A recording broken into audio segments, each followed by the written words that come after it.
Hey everybody, welcome back to the channel. My name is Hack, and in today's video we are taking another look at the PTS patch notes for the Dragonhold DLC, now all the way up to week number 4. We're getting very close to the end. Lots of ups and downs for sure. We've seen increased cost of ability, we've seen nerfed damage, we've seen skills losing some of their capabilities, and now maybe some of those costs are coming down and some of the damage is returning. We will see. So let's jump right into the combat and gameplay, taking a look first at the Necromancer class and changes to the Gravelord skill line. Looking at Boneyard, our AoE ability, they increased the damage per tick by 20%. Okay. So I think we'll sort of see this across the board where a lot of abilities are going to have just this number, 20%, so keep an eye on that.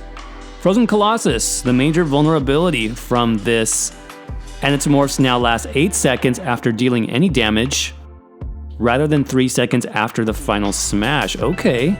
Enemies hit by major vulnerability cannot be affected again for 20 seconds after it applies. So I actually think this is a pretty decent change to the issue that they were having with Necromancers stacking into trials for that major vulnerability buff stack. This is actually not a bad solution. It's similar to what they did with Off Balance, where Off Balance also has a cooldown because it can be very, very strong in group and large group situations where you could just rotate that. Same thing with major vulnerability. I think this is good. Instead of nerfing the ability across the board for small group situations for PvP, they made a fix that applies to the trial environment specifically. So I think it's good. I think they're using their brains, which is nice. Rapid Rot increased the damage bonus from this passive to 15%, up from 10%. Now, I also like this change a lot. I think, if we go back to last week, Dragon Knight's got a similar buff to their passives where I think they're doing like 30-something% bonus damage on their class dots.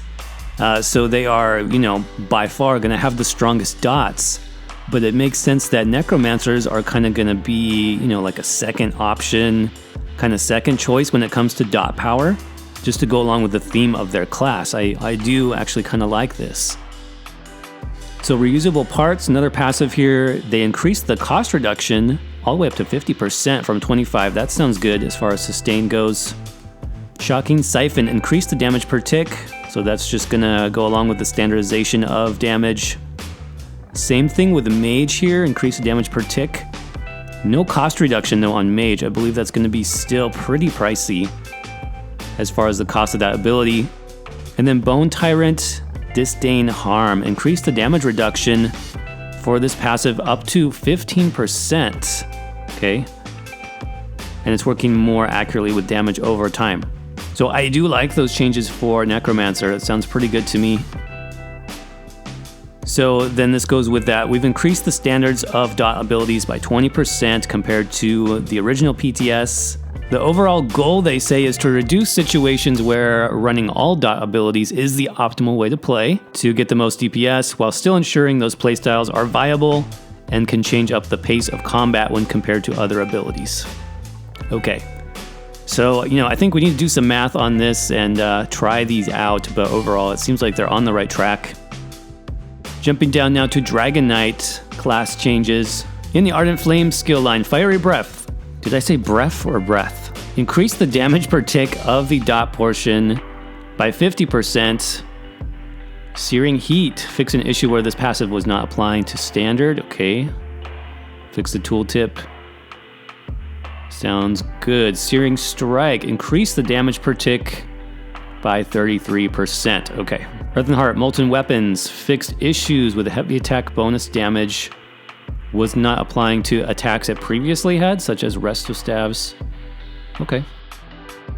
Not much changes there. Nightblade. Assassination. Teleport Strike. And Lotus Fan. Increase the damage per tick by 20%. I think we would expect that at this point. Twisting Path, same thing. Increase the damage by 20%. Summon Shade, increase the damage per hit by 20%. And then there's this whole section of the ability where they're talking about the range of the teleport. It's back again to 28 meters. always reflected on the tooltip and the ability bar, and it will not be affected by range enhancements. The question is, will it work? I think that's our main question. Hopefully it will this patch. Veiled Strike. They reduced the cost of concealed weapon. That's pretty good. Make it more appropriate as a melee spammable, such as Lava Whip or Surprise Attack. I like that change. Notice there's no other cost reductions though. All of these abilities, Twisting Path and Shadow Image, these are still going to be costly skills to run based on the changes that they did initially. Cripple also got the 20% increase. Okay, fine. Down to Storm Calling now. In the Sorcerer class, Ball of Lightning. This morph no longer stuns enemies at the end location. It does retain the new addition of Snare and Immobilize immunity to help this morph stand out as a defensive tool. Okay, I think a lot of players would agree with this, that Ball of Lightning has always been the defensive tool, so to make it stun at the end doesn't really make sense because that's an offensive capability. But having this, Snare and Immobilize, that is defensive, and that does make sense. So now it is truly a defensive morph, where Streak will be the offensive morph. I think, you do have some choices there, which is what we want to see as players. Fix an issue with the tooltip. Okay, Streak. This morph now continues to stun enemies at your end location in addition to stunning enemies behind you. The damage only applies to enemies you pass through, okay? Lightning Splash, increase the dot damage by 20%. Summoning Bound Armaments, this is the stamina morph. They increase the damage of the daggers by 21%. Okay, this is good. I think that's a complaint that some people had after testing this ability, that it was definitely cool, but maybe didn't do enough damage to be useful, so hopefully that helps with that issue. Tell me they changed the stamina pet. Tell me they made the stamina pet useful. Increase the damage per hit of this ability and its morph's base attack by 20%. Okay, so that would affect the Clan Fear just for the basic attacks. Okay, increase the damage of the pulse attack from Volatile by 20%. So that's the Magicka pet. That's it. This is a bummer. I mean, I do like that they made it scale with like physical damage for the Clan Fear, but it's still missing the mark by quite a bit. It's probably still not doing enough damage, and it needs a secondary effect. I've talked about this before, but you have to waste 2 skill slots for this ability, and I think it would be really cool if it was a useful ability. If it gave something like a stun, an AoE stun, every 3 hits or something, or on the tail whip, or if it gave major fracture, then it would actually be useful. I still don't know if this will be useful at all. Plus, it costs Magicka, not stamina. Winged Twilight, increase the damage per hit of this ability by 20%. Okay. Moving on to Templar and Adric's Spear. Shards. Luminous Shards decrease the base cost. Okay. So Templar got some cost reduction. Blazing Spear gets the 20% buff. Spear Shards increase the damage per tick by 50%. Okay.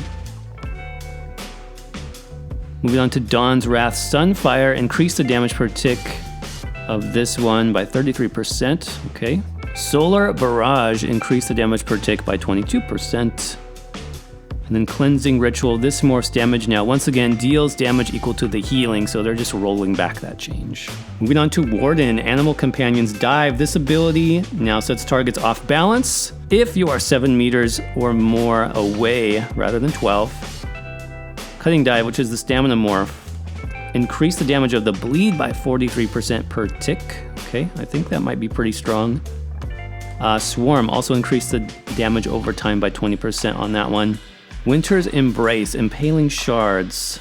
They reduced the cost on this down to 3240 because it's utility rather than damage. Okay, that's not bad. Winter's Revenge, so this is the damage morph. Increase the damage by 80%. 80%? This will allow it to stand out from other damage over time abilities. Wow. So how does that compare to like Dragon Knight dots? It is AoE. Interesting. I'll have to keep an eye on that one. That is a strong skill already. Weapon abilities. Two-handed and cleave. They increased the dot portion of Carve, so that's the dot morph. Okay, 50% increase there. Stampede. Increase the damage per tick on Stampede by 38%. Dual wield, we got increases here as well. Blade Cloak, 20%. Twin Slashes, 33%. Blood Craze, the healing is increased as well. Sounds good, sounds good. Bow, Poison Arrow, increase the dot portion by 33%. Okay. Poison Injection, this morph now applies its execute bonus to the entire ability rather than only the damage over time. Okay. Feels like they don't understand what this ability does. Because you're not going to get any execute bonus, you know, the first thing you do in combat in PvP specifically is you put on Poison Injection when they're at full health, so there'll be no bonus execute to the damage source. That's just a weird change. I mean, they reduced the execute bonus really hard because the dot damage was so strong. Since the dot damage isn't as strong, they could just increase the execute functionality up a little bit more. Instead, they're trying to redo it in a way that doesn't really make sense with how the ability works. So I'm not too sure about that one. Volley, this is good though. Increase the damage by 20%. Nothing about the cost increase, however. This is extremely costly to run. Destruction Staff, Destructive Touch, increase the dot damage by 33%. Wall of Elements, of course, increased it by 20%. Okay. So Soul Trap, this got 20% boost. Werewolf Skills, they increase the dot damage of the claws by 50%. And then also a little buff here to the dot on the bleed, if you're using the bleed morph. In Fighter's Guild, we got same thing with Trap Beast, increase the dot portion by 33%. And in Mage's Guild, Entropy got boosted by 20% and Fire Rune by 60%. So we'll take a quick look at the item set changes here, just a couple. Blood Drinker, increase the damage from bleeds by 33%. This might be a good set now in PvP, maybe even on like a Stam Warden bleed build. Daring Corsair, this set no longer scales in cost reduction. Okay. Deadly Strike. This one is interesting, you guys. Hopefully you held on to your Deadly Strike set because they just buffed it. I'm not sure why, but it's now 20% bonus dot damage up from 14%. That actually might be good. I have my Deadly Strike just sitting in the bank, so I might have to pull those out next patch. And then Ravager fixed an issue with Destruction Staffs dropping from the set. So you'll still get Ravager Destruction Staffs, but they'll be at the right level, just in case. Just in case you wanted that.